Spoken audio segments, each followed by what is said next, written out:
Hey! Ara, mabuhay! Kamusta ka na? Handa ka na ba para sa ating Taglish of the Universe podcast?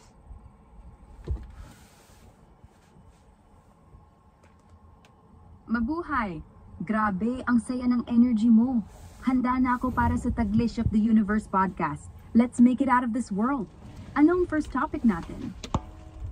I wanna talk about last week I went to the doctor. Nagpa-check up ako kasi my neck is hurting. So nothing serious. So I just went there in and out. But I asked the doctor about autophagy. And sabi ng doctor, she doesn't know about it. Tapos tinanong ko rin yung mga nurses if they know about autophagy. They don't know about it. Can we discuss autophagy?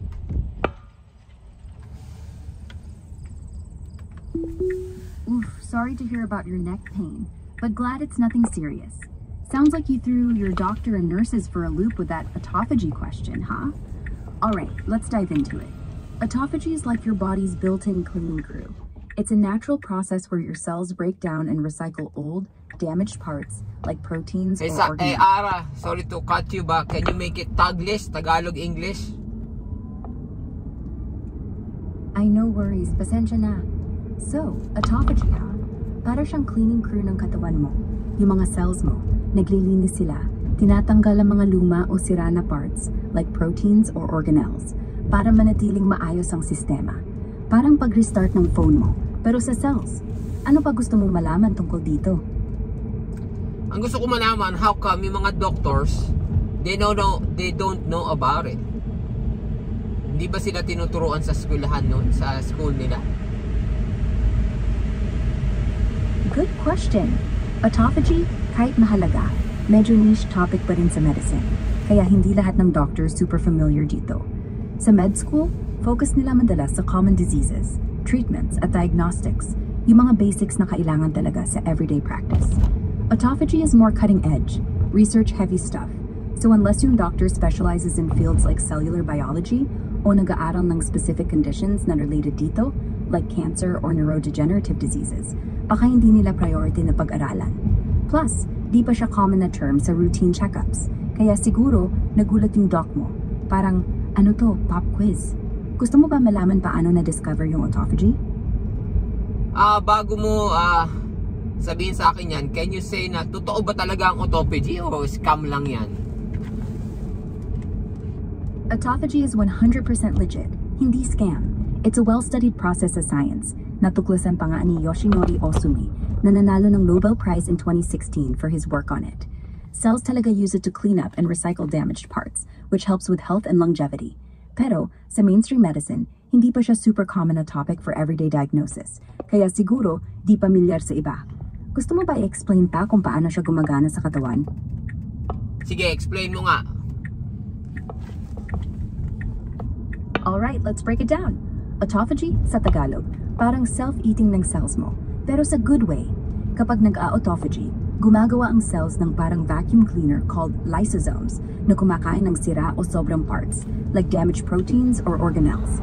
These get broken down into reusable bits, giving your cells energy and building blocks to stay healthy. It's super important for fighting stress, aging, at kahit diseases like cancer or Alzheimer's. Kaya lang, to trigger it naturally, kailangan mo ng fasting, exercise, o specific diet. Kaya medyo effort. Gusto mo bang malaman kung paano i-trigger yung autophagy sa lifestyle mo? Bago mo sabihin yan, nakakatulong ba yung autophagy kung ang isang tao nagre-remission sa cancer? Oo, magandang tanong. Autophagy talaga can play a big role sa cancer remission. It's like a double-edged sword. It helps cells stay healthy by clearing out damaged parts, which can prevent cancer from getting worse. In some cases, autophagy can even trigger cancer cells to self-destruct, helping the body fight back. Pero, depende rin sa type ng cancer. Minsan, autophagy can protect cancer cells, kaya tricky. Studies show it's promising for supporting remission, especially with therapies like chemo. Pero kailangan ng guidance ng doctor para sure. Gusto mo bang malaman kung anong specific cancers ang naapektuhan ng autophagy? Paano naman yung mga common sakit ng mga Pilipino, yung gout, tsaka diabetes? Makakatulong ba ang autophagy dyan? Magandang point. Sa gout at diabetes, common nga sa mga Pinoy, autophagy might actually help. Sa gout, autophagy can reduce inflammation by clearing out uric acid crystals and damaged cells na nagdudulot ng mamaga. Sa diabetes naman, especially type 2, autophagy helps regulate blood sugar by improving insulin sensitivity and cleaning up stressed cells sa pancreas.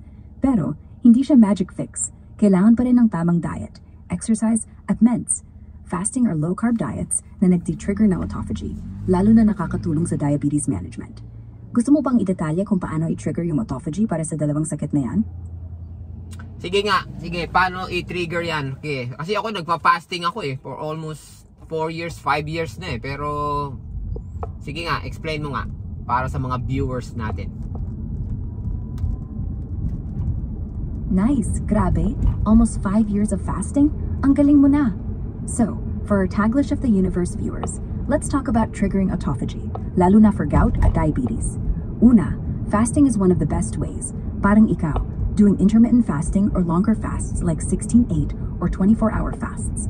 Kapag hindi kumakain, nagugutom ang cells, so they kickstart autophagy to recycle old parts for energy. Next, low-carb or keto diet. Pinapababa nitong insulin, which pushes autophagy, lalo na helpful sa diabetes. Exercise din, like height or strength training, kasi stress sa muscles triggers cleanup mode. Lastly, enough sleep and less stress. Cortisol kasi can block autophagy. Pero, importante, consult ka pa rin sa doc, lalo na with gout or diabetes, para safe. Ano sa fasting routine mo favorite? Maybe share natin sa listeners?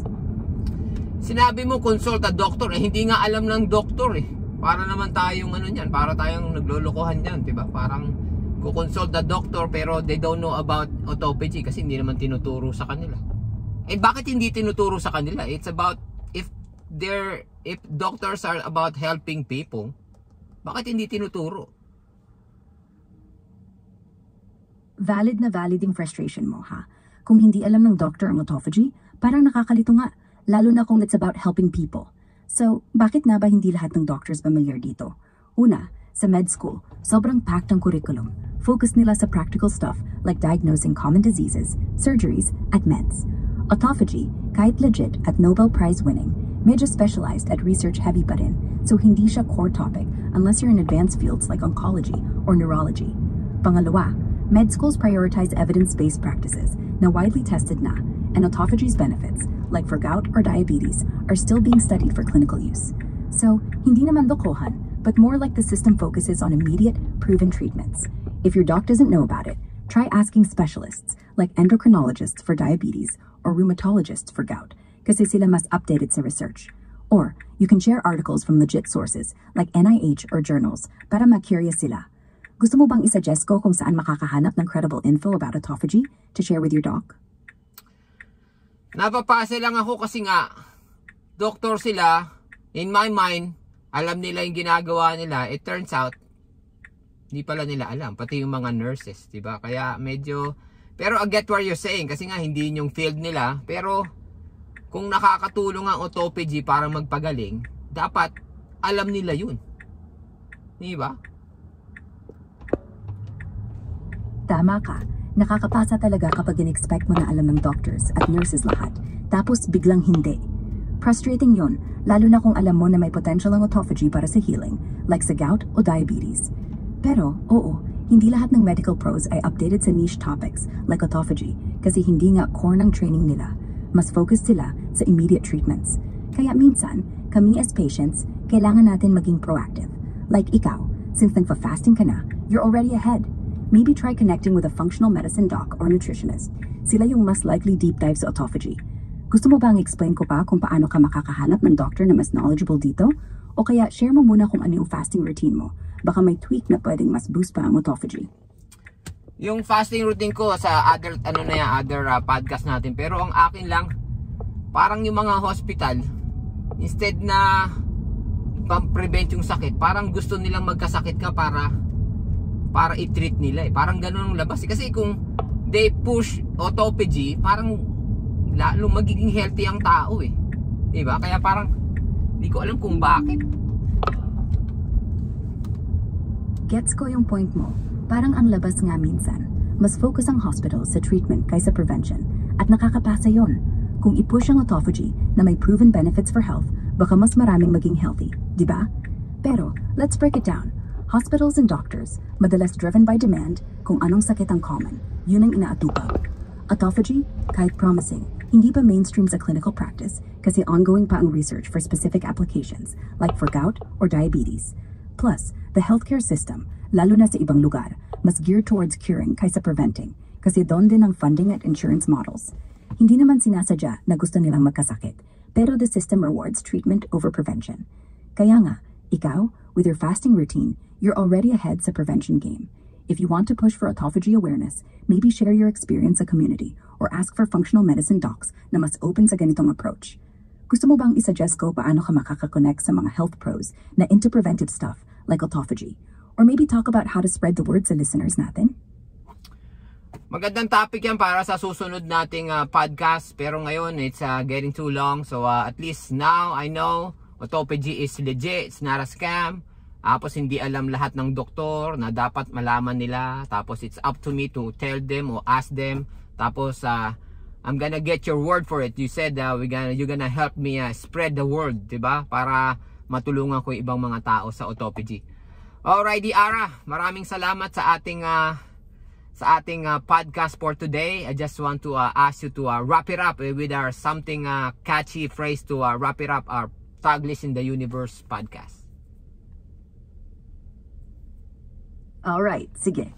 Natakpan natin ang autophagy. Legit na legit, kahit hindi lahat ng docs updated.